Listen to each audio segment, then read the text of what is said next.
All right, everybody, welcome back to the Better on Paper podcast with Kevin, Cameron, and our third chair, Thomas. We last time talked about the AFC predictions, and we're going to get into the NFC this time, giving us a little bit, probably more contentious than we had in our last episode. So we can go ahead and get going. It's gonna be like first take up in here. Well, Where we Stephen A. Smith and Max Kellerman going down each other's throats. Thank God we've got the third chair here, Molly Karam. I got you. Insane. All right. We're going to go to the NFC West, start out West, kind of like we did with the AFC last week. I think we're going to have a lot of contention in this. This is the best division in football, so the ranking can get really easily moved around. I have the Niners winning the division. Obviously, I'm a Niners fan, so I'm going to be hyped on my team, and I'm going to pick my team. So Niners, then Rams, who I think are also going to be really good, and then Seahawks, then Cardinals. So I think the Niners. Let's talk where we agree. Okay. Cardinals last. Yes. I blame Cliff. Yes. Kingsbury. 100%. All right. We're all on board with that. How about that for being on the same page? Also, I think if the Cardinals were in the AFC South, they would be a second place team. So I think they would beat the Titans. Maybe. Actually, no, because they have Cliff Kingsbury as their coach. Maybe, but I just think that also it's like they're in the NFC West. So I think they're not really a fourth place team. I think if they were in... they're going to be a fourth place team with 7 or 8 wins. I think they would be if they were in literally any other division in football, except for maybe the AFC North. They would make the playoffs as a wild card 3. They'd be close, yeah. Yeah, they'd be at least a bubble team. It's not necessarily a knock on the Cardinals. It's just also just talking about how good the NFC West is. Arizona. This isn't a knock on the Cardinals. This is a knock on Cliff. Yes, 100%. But I think, and here's where we're going to contest, but I understand you're going to probably pick the Rams as your winner, and I totally get it. I just can't pick against my Niners. So, you're not picking the Rams?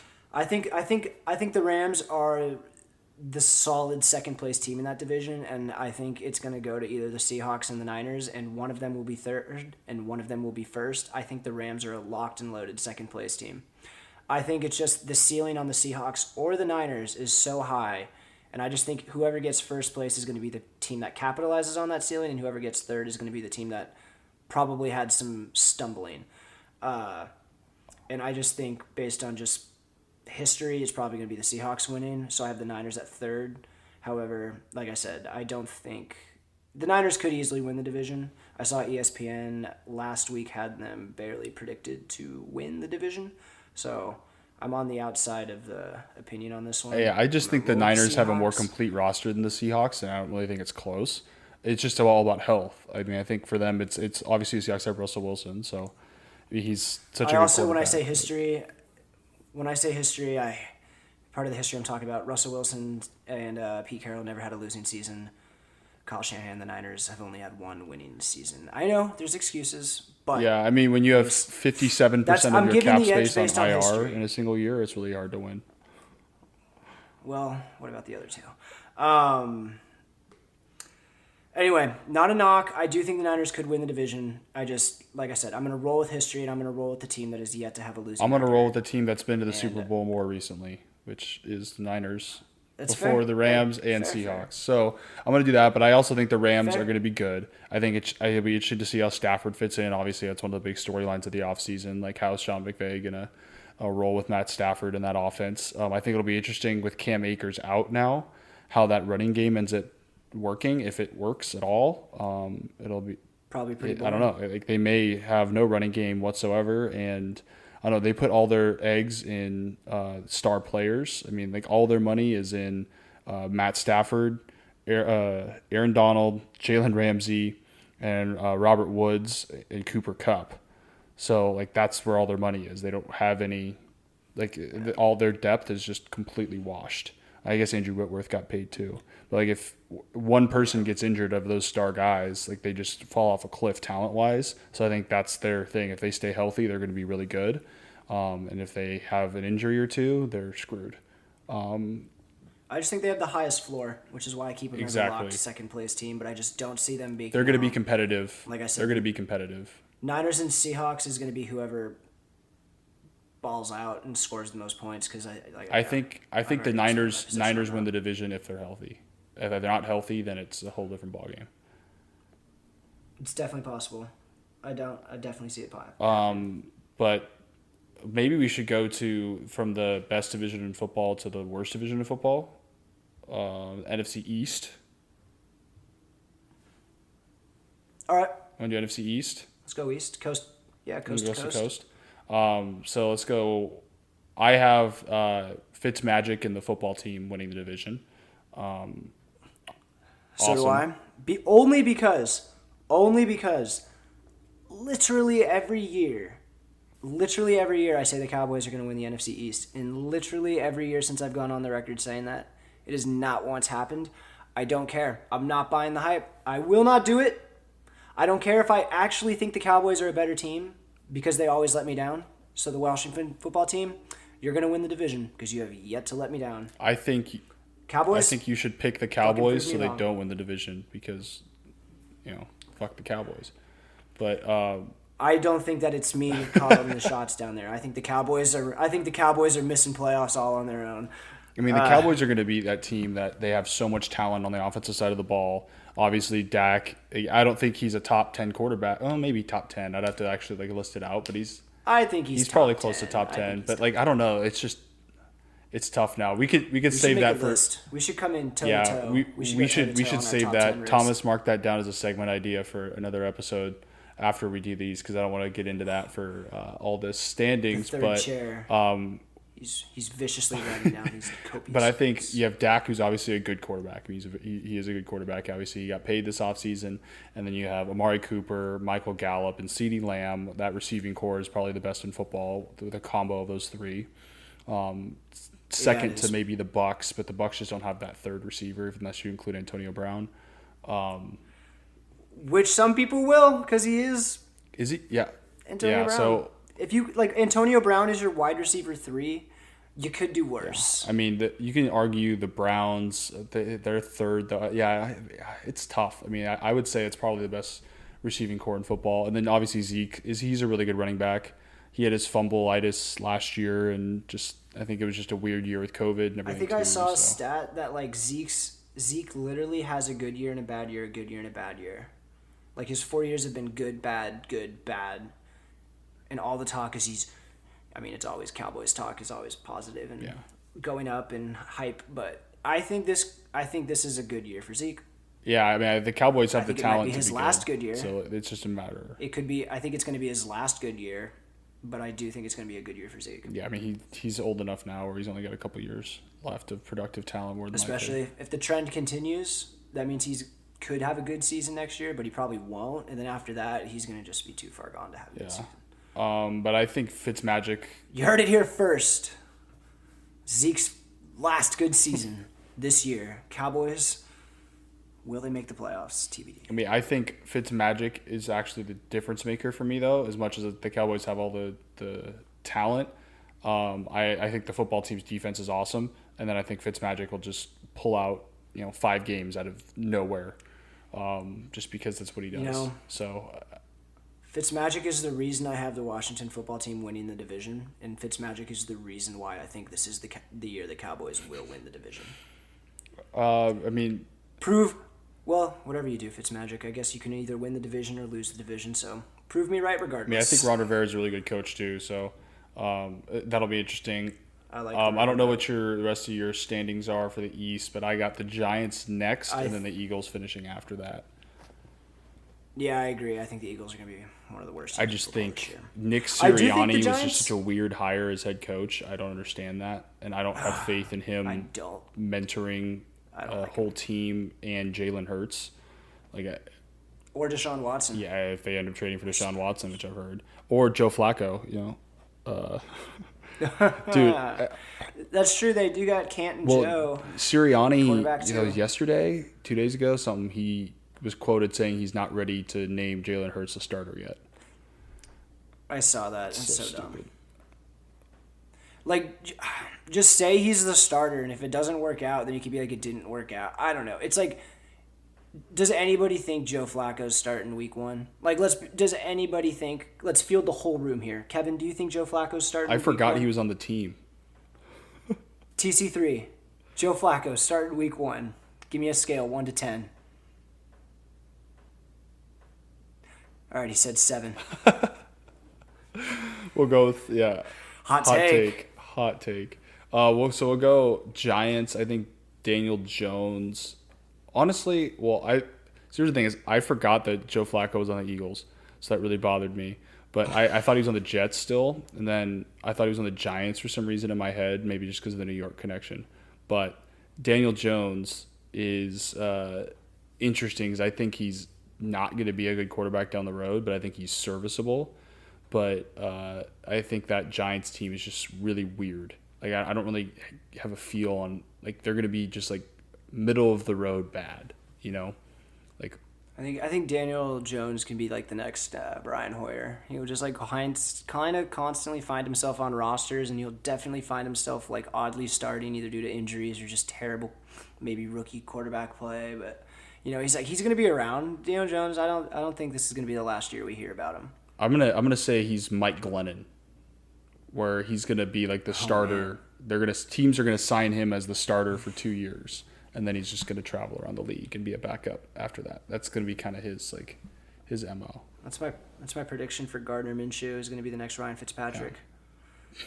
Yeah. But Joe Judge is trying to steal the mantle from our guy Motor City Dan Campbell. He was trying to be like Mr. Tough football guy. Yeah, Joe Judge, we don't like you. You're not tough. Well, you don't intimidate. Did you see Joe. What he did? Dan at Campbell, practice? that guy intimidates me. Yeah, he made everyone run wind sprints. Did you see what happened? That like 3 people retired.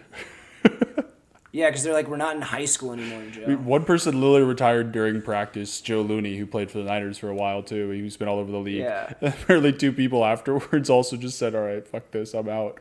This is just ridiculous. These young kids can't keep it together, and I've got the coach of a high school football coach who just gets power trippy sometimes. Sorry, Joe Judge. That's how I view you. As someone who's never met you and knows you not at all.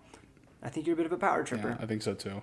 But hey, if you rally the troops though, maybe this rallies the troops and it creates a band of brotherhood in New York. And you guys are just going to bond together of the goal of being the better New York team. I mean, I'm going to give the football team 9-8 as their winning record. And I think they're going to win on tiebreakers to the Cowboys. That's going to be. Damn, that's actually probably pretty good. All right, where do you want to go next? It's a very specific but plausible thing. Let's go the NFC South because I had the hardest time ranking 2 through 3 there. This is tough. Bucks were a shoo-in for me at number 1. I imagine you concur. Yep.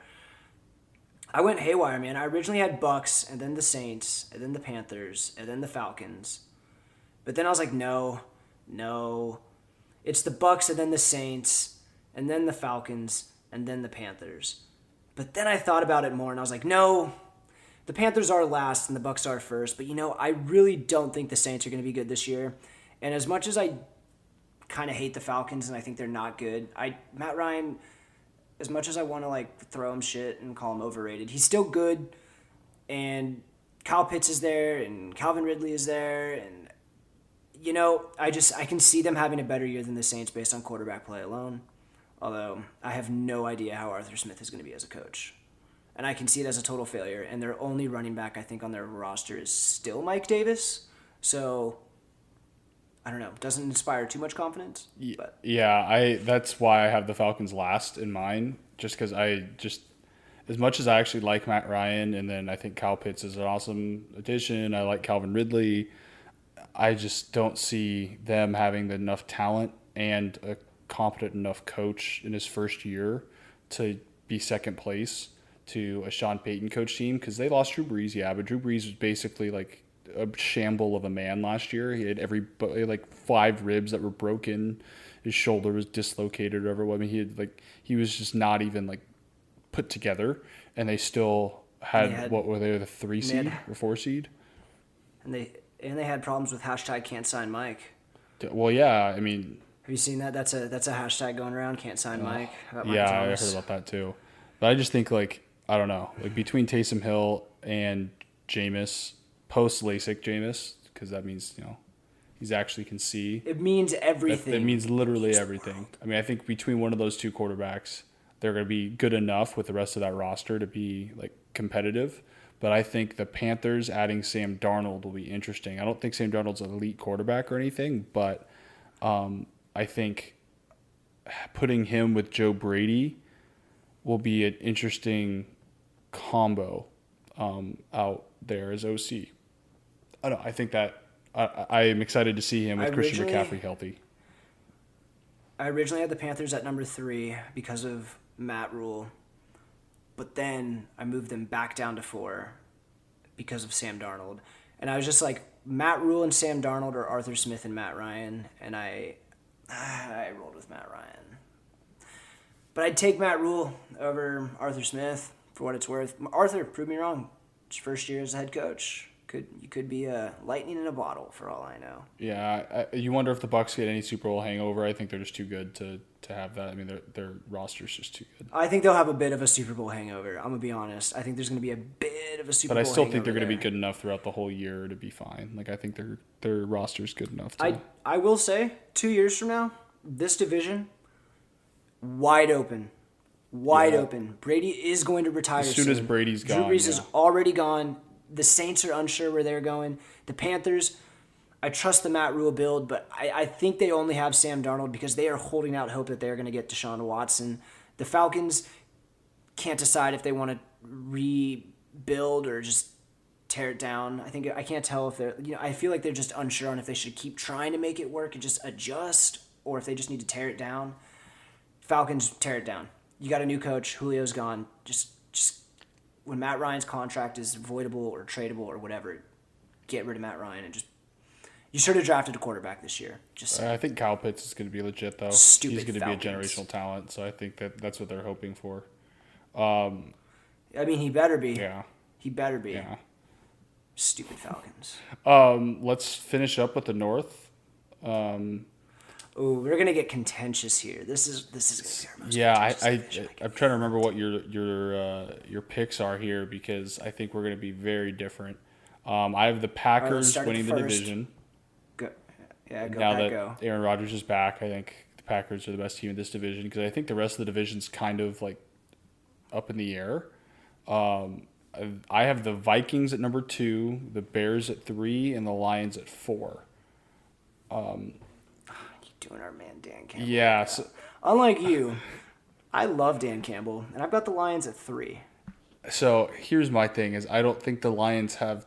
I love Dan Campbell. I love the fact that he has like 2,000 milligrams of coffee Super Bowl in the quarterback. morning. Not a Super Bowl winning quarterback, but a Super Bowl participating quarterback. Jared Goff, Super Bowl that's part of the reason quarterback. why I don't have faith in the Lions. But the other part is the rest of that roster really isn't very good. I don't think Goff is the guy. And as much as I love the fact that he has 2,000 milligrams of caffeine a day, I think it's awesome. And he's literally like getting turned on by fights in practice. I think is absolutely fantastic. That's not going to win enough games when the roster sucks.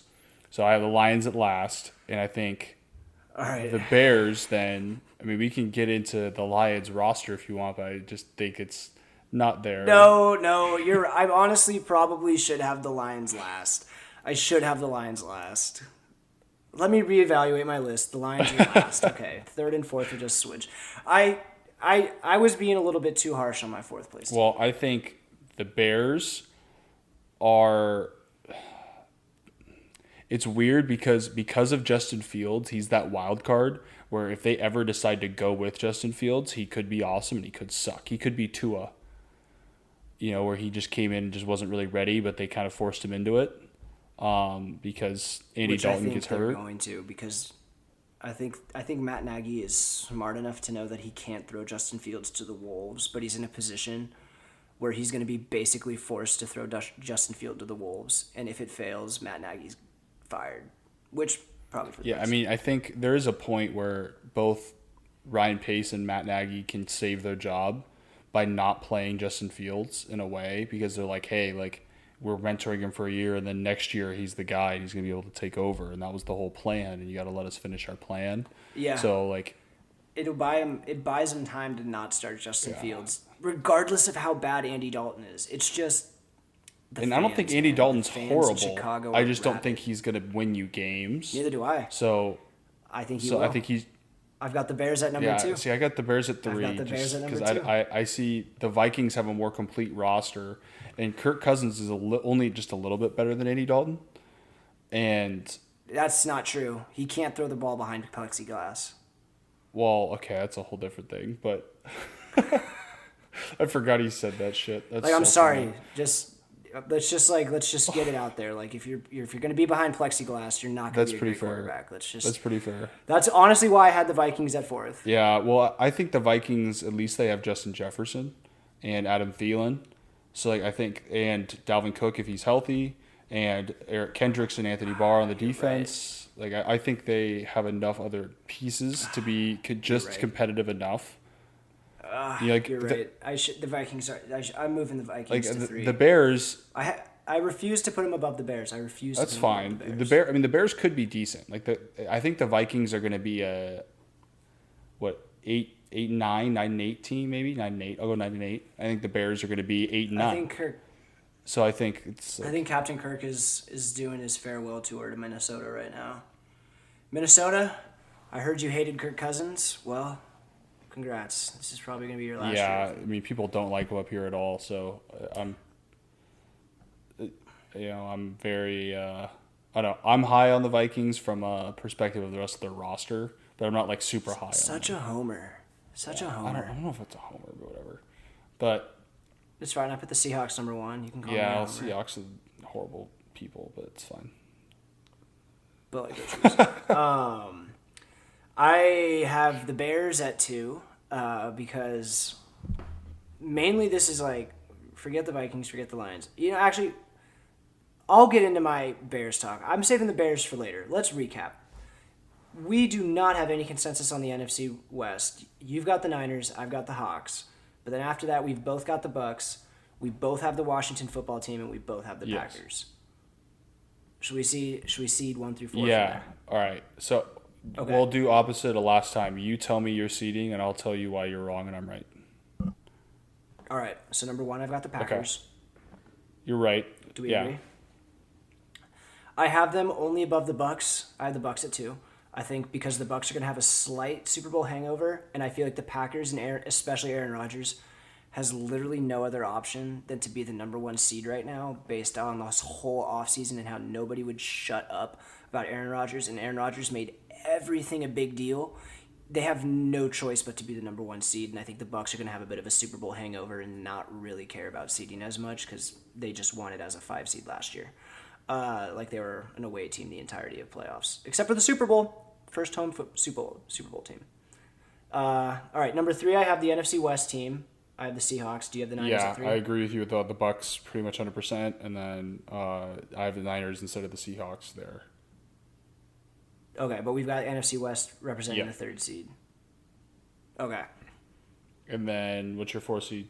There's the football Washington, team. Yeah. NFC East. Yep. Yeah, Washington football team. All right, wild card 1, who you got?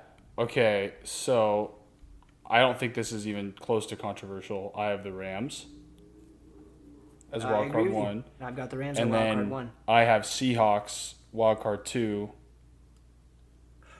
So I don't know if you have Niners there instead. But hold up. We them boys. Oh. I do have the Cowboys being the number 2 wild card team. Gross. Only because of I thought about it. And I was like, I don't have them winning the division, but the division is, if they're healthy, because last year Dak was out, so I'm like, you got to throw. And Dak is coming off his monster year. Dak has no choice but to make playoffs. I think it's still the Cowboys. They won't win the division. Dak will, I think, get them to playoffs. And I think they're going to, it's just, sorry. And I've already got 2 NFC West teams, obviously, in playoffs. So I actually have the Niners on the cuff. I think they can definitely make the playoffs, considering that I had them 3 in the NFC West. So I think they're right at the cuff. I definitely have them with a winning record. I think the Cowboys are going to take wild card number 2 spot. And then I have wild card 3. You're going to disagree with me. But the wild card 3 spot, because it's always the last wild card spot, I have the fucking Bears. Because the Bears always make the playoffs. It never makes sense. They do not deserve it. There's always another team that didn't make playoffs that has the same record as them that deserves it more than the Bears and is a better team than the Bears. But somehow they get the tiebreaker. It falls into their favor, and they get to shit the bed on wild card weekend and lose. And it's not a bad call. It's not a bad call because I look at the Bears and I'm like, all right, they're not that great, but they're going to be competitive enough in every game to win half their games. I only didn't do that because I picked the Vikings ahead of them, and I think the Vikings aren't going to make the playoffs, so I couldn't put the Bears in. So that's fair. I also have the Vikings missing playoffs. I just kind of was okay, I couldn't pick them. I refused to put the Cowboys in the playoffs because I hate the Cowboys. So Panthers was my. I mean, you're probably going to be right. The Panthers was my number 7 though. So. Ooh, that's spicy. Yeah. I got excited about that. I was like, you know what? I think I'm going to get behind Matt Rule. Wow. I think Teddy Bridgewater, I have nothing against him, but I just don't think he was the guy for that offense. He clearly was not clicking for them. I think Sam Darnold without Adam Gase, that's really where I'm hoping. I just think Adam Gase clearly is the reason why quarterbacks suck, because look at Ryan Tannehill after he gets out of Adam Gase. All of a sudden, he's one of the best quarterbacks in football. I will say this. Hey, on that tangent, there is something to be said. Sam Darnold was by far the worst quarterback to ever play for Adam Gase. Every quarterback Adam Gase has ever had has been better than Sam Darnold. I'm sorry, there's something there. Sam Darnold, I'm not saying Adam Gase was not the reason. I do blame Adam Gase for the Jets' poor performance and everything. I do think Sam Darnold is equally responsible because Gase has had literally every other quarterback he's ever coached play better than Sam Darnold. Sam Darnold has been bottom 3 in the league in basically every single category, and he's been in the league for 3 years. He actually had a decent last year. He actually had his best year, but it was but not that's good. Because the Jets were remember with how big of a deal it was when the Jets won a game and then they won 2 games. Just remember how bad the Jets were last year. That offense was offense and defense was so bad. It was like a celebratory event when they almost beat the Raiders and blew it Trevor's Lawrence at the end of the game. That would have been awesome. So I know the Jags got Trevor Lawrence, but I still remember the Jets being the worst team in the NFL. Yeah, it was. Well, they only were the worst team in the NFL, and then they won the last 2 games because they beat the Browns, and the Browns everybody had COVID, and so they won by the last second. Amazing. There. I forgot. Yeah, about that. And they almost beat the Raiders, but last second Hail Mary because they decided to not run quarters, which is stupid. I do remember that. Yeah, the Jets are the Jets, but So I think. Sam Darnold, I'm really high on him. I'm high on Matt Rule, and I'm high on them with Joe Brady. You and your Trojans, man. No, I don't. You do love your USC I players. hate the fact that I want to root for Sam Darnold because he's a Trojan, but he's also on my fantasy team, so maybe I'm rooting really hard just because he's on my fantasy team. That happens. So. That's the bias. There's always a bias, right? But that's where it really comes from. That's a spicy take. I do love the faith in Matt Rule. I agree with you there. I think Deshaun Watson's going to the Panthers at the end of this season, and then I think you're going to watch the Panthers with Christian McCaffrey and Matt Rule and not Curtis Samuel, but Robbie Anderson and DJ Moore, and I think they literally are building that defense up from the ground. I can see the Panthers in 2 or 3 years owning that division. Maybe, yeah. Well, yeah. Once Brady's gone, I could see Brady will be gone. The Saints will be gone because they're in salary cap hell, so all their players are going to be gone. And then the Falcons are going to be ready to retire Matt Ryan and everything. So I have the Falcons on the cuff for making a wild card. Sadly, I hate that I have it, but that's who I've got at the cuff. Yeah. You want to hear a spicy take? Yeah. Spicy take. Aaron Rodgers might go to the Saints. Oh, I don't think so. Hell, even spicier. Honestly, I should lose my right to podcast after this take, but even spicier. Aaron Rodgers to the Bucs after Tom Brady retires. Oh, that's such a clickbait. The Bucs fans, for some reason, that's such a fucking clickbait. I know. Oh God. I hate that. That's like a Snapchat article clickbait where it's you'll never guess what this sportscaster said about this take. It's some stupid ass thing that you always get. And it'll be me. I'll be getting us fans. I know this is a side tangent, but I fucking hate it that on Snapchat they'll have some dumbass headline like that and it looks stupid and I know it's not anything real and I'll click on it every time. and it gets me. Do you know who I've learned has always? Do you know who I learned always gets me on that? What? Barstools. Oh. Barstools will always have some shit that's like, you'll do this and I actually want to click on it. And then I have to click through like 5 things that aren't that. And then I have like a 15-second ad and I just rage after that. And I go, you know what? Fuck it. I never cared about this video anyway. What used to get me was Brother on Snapchat. That one got me a lot. Brother? Yeah. Brother? It was always just dumb stuff. I'm going to get you, brother. Or it was like, oh, like these 8 things you do are weird or whatever. And you're like, oh, what are these things? And like, it was always just the... See with your eyes, breathe with your So lungs, walk with your stupid. feet, pick up things with your hands, you fucking weirdo. I hate that it gets me, so like I just like don't go to that page on Snapchat anymore because it's just always a bunch of bullshit. Or it's like, oh, this person has a spicy rumor about their like free agency signing, and it's like Aaron Rodgers, and Aaron Rodgers is just like, oh, what's up, guys? Like, how you guys doing? It's like, see, this means that he was wearing a jacket outside, so that means he's going back to Green Bay because he's wearing a cold weather, clothing. It's just like, fuck you. Like, I hate it so much. I think this is a sign that Snapchat's way of delivering the news is targeted for Gen Z, and I think it's showing how we're growing up, and it's maybe time we move on. Maybe I should just not have Snapchat or not. anymore. It is pretty fun to get drunk and send drunk snaps. Maybe I should just not have Snapchat anymore. I don't know. What up, boys?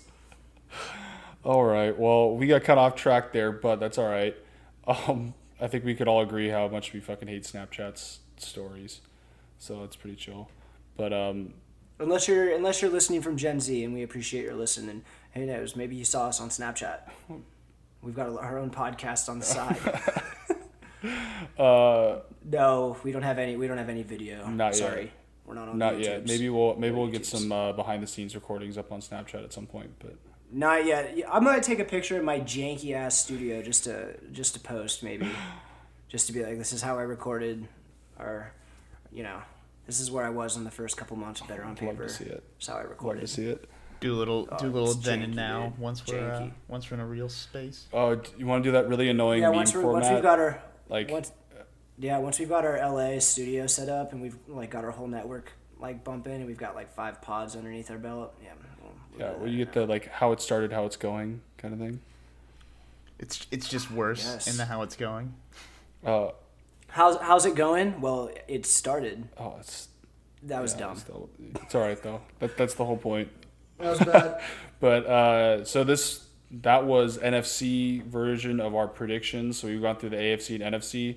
So to recap between the AFC and NFC really quick, I had my AFC was Chiefs, Bills, Ravens, Titans, Browns, Dolphins, Chargers. Cam, what was your AFC? Chiefs, Bills, Ravens, Titans, Browns, Steelers, Chargers. Okay. And then I had NFC Packers, Bucks, Niners, football team, Rams, Seahawks, Panthers. I've got the Pack, Bucks, Seahawks, Washington football team, Rams, We Dem Boys, Cowboys, and the Bears. So what we'll do... Because they always make it. They always make it. I just don't know. They never deserve it, though. They never deserve it. That's the point, though. I hope I jinx the Bears. I hate seeing the Bears play on prime time. Like I really want them to play on the Nickelodeon game again. That would be a lot of fun. Oh my god! What if Justin Fields got the MVP? No, we find. Where's Trubisky? Just one more thing. One more thing on the NFC North. I think Andy Dalton's a better quarterback than Kirk Cousins. And you know what? It's taken me a whole 2 years to come around because I used to be high on Captain Kirk and I was a Kirk Cousins apologist. I think Andy Dalton's gonna have a better year. Feels gross saying, but just if anyone wants to know, that's mainly it. I think Mike Zimmer's a better coach than Matt Nagy. Yes, I think that's true too. I don't know. It's not. But Dalvin Cook and Justin Jefferson. All right, yeah. Anyway, it's always the Bears. They always make it. They're the team of destiny that everyone hates. All right. Well, we got our seeding at least. I think our next episode we're gonna go through and based on that seeding, pick our playoffs for each side. So then we each get a Super Bowl champion. For a Niners and Chiefs podcast, we have very strong opinions on the Bears and the Lions. I don't understand why. Bears, hate them. Lions, we love you, Dan. I mean, for me, Dan, it's just if you're listening, we love Motor City Dan Campbell so much that I think it blinds our ability to to see things clearly. Dan, if you're listening, my number is Thomas. Bleep this out to make it sound like I'm giving my number. All right, cool. Call me, Dan. All right. Cut that kiss. Well, all right. Well, thank you guys for tuning in. Hope you guys enjoyed these last couple. We'll get into some playoff predictions, and I'm sure we got more coming on the pike. We definitely got some storylines coming through, and it looks like we got some top 10 segments on quarterbacks. I got to figure out if Dak is actually in the top 10 or not, in my opinion. I got to see if he actually is. I actually have to count that out at some point. So we'll get there. I know we got some other ideas coming down the pike. So we'll see you guys on the next episode. See you, everyone. Peace.